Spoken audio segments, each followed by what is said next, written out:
Yes, so this Mohbad death, I want to say it here that all of us actually failed this guy. Yes, we failed this guy. We need to accept it that we failed him. Not all this one that we are not doing now. Justice for Mohbad, justice for Mohbad. We failed him. Yes, we failed him because this guy actually cried out when he was still alive. Nobody did anything. Nobody did anything. All these crowd that are coming out today now, justice for Mohbad, justice for Mohbad. If 1/10 of that crowd came out when that guy was alive, this guy would have still been alive. It's true that we failed him. We need to accept it that we failed him. Watch this video. I think it was a big mistake to have buried this young man hurriedly. Now, I think the right thing is about to be done now. Yes. To know at least what killed him. I don't know why they had to hurriedly bury him. I just don't understand. Because he's a Christian. Even in one of those videos, he was even in church to give testimony and say that he's become a changed person and all that. So there's no reason to bury him that early. You died the next day, you've already buried him. Why?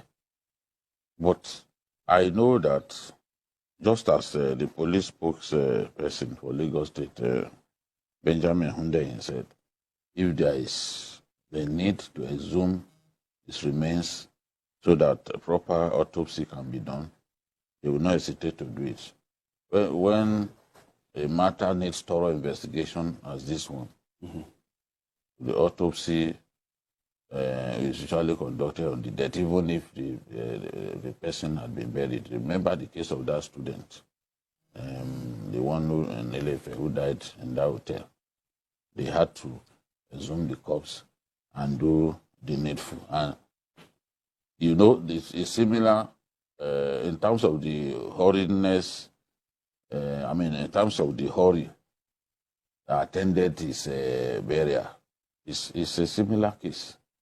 When people are still wondering what led to his death, you can't hurriedly go and bury the guy like that. So I think it was wrong to bury him hurriedly, but I'm confident that the police will eventually have to get his corpse exhumed so that an autopsy can be done. I also like what the Lagos State governor has done by seeking to expand the investigation by bringing in the DSS. I think it is strategic because the DSS, whether we like the DSS or not, in many ways they are more credible than some of our security agencies because they are not open to manipulation the way some of the security agencies are.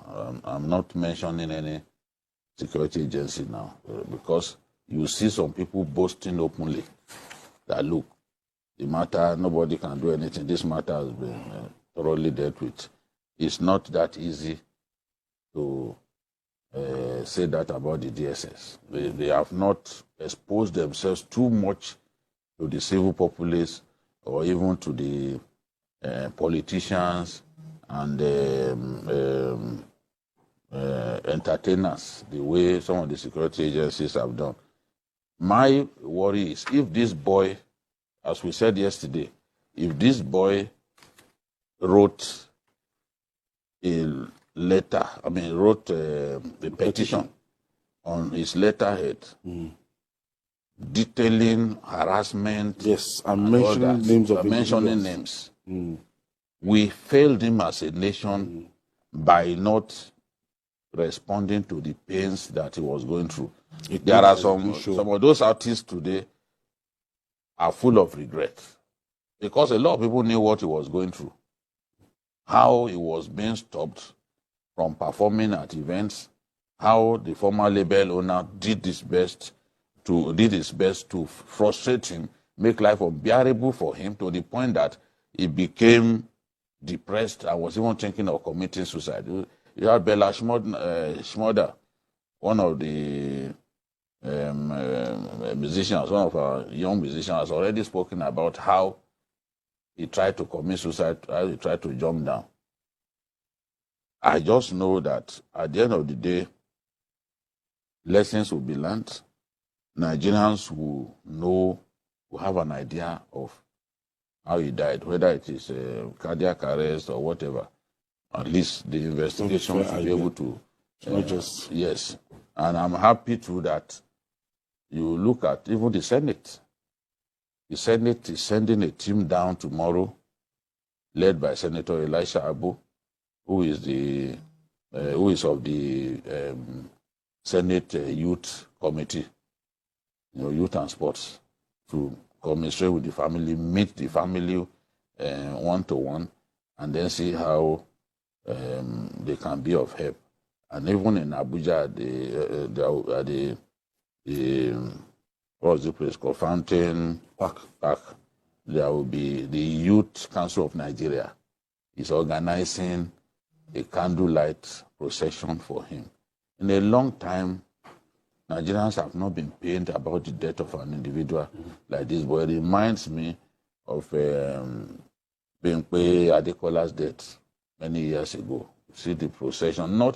She died of natural causes, but it really pained young people and other categories of Nigerians, and they flooded the streets on the day of our burial to show their love. It's clear that this boy in death has become hugely popular beyond the shores of our country. In Akute, somebody wanted to play the DJ at Joe's Bar. The bar is just very close to the road. He tried to play Naira Marley music. He should be lucky that his life is still there. People are very angry. Seeing those videos, they've literally made up their mind that this is how he died. No one has the right to say that Naira Marley killed this guy without evidence.